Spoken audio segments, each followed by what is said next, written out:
আমি ওনারই দেখতেছিলাম। উনি তো আমার হাজবেন্ড, ওনাকে দেখার কি আছে? না আসলে হইতেছে কি, উনি না আমার বাবার মতো দেখতে, তাই ওনাকে একটু দেখতেছিলাম। আচ্ছা, তোমার বাবা কোথায়? ম্যাডাম, আমার বাবা আমাদেরকে রাইখা কোথায় জানি চলে গেছে।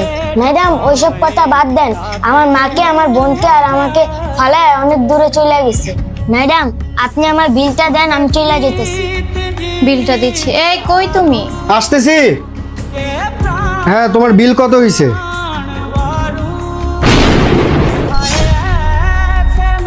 কি হলো, তুমি ওকে দেখে এত ঘাবড়ে গেলে কেন? কি ব্যাপার, তুমি ওনাকে দেখে কান্না করতেছো কেন? না ম্যাডাম, আজকে ওনারে দেখা কেন জানি কান্না আসতেছে। ওই বেটা, এটা কি ড্রামার জায়গা? ফাইজলামি করতেছো? সেই জায়গায় কি নাটক চলতেছে? তোর বিল কত হয়েছে? 1500 টাকা। এনে 1500 টাকা, যা ফট। আর শোন, তোরা ভালো করে বলে দিতেছি, তুই নেক্সট টাইম কোনো চাল টাল নিয়ে আমাদের বাসায় আসবি না। তোর মালিকের সাথে আমি কথা বলতেছি, ঠিক আছে?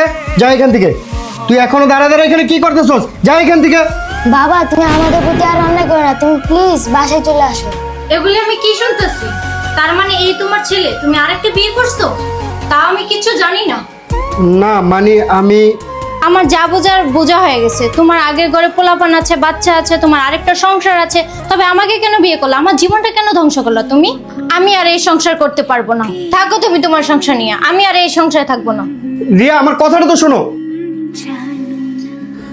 আমাদের সমাজে এরকম হাজারো স্বার্থপর বাবা আছে যারা নিজের স্ত্রী সন্তানকে ফেলে রেখে নিজের সুখ খুঁজে নেয়ার চেষ্টা করে।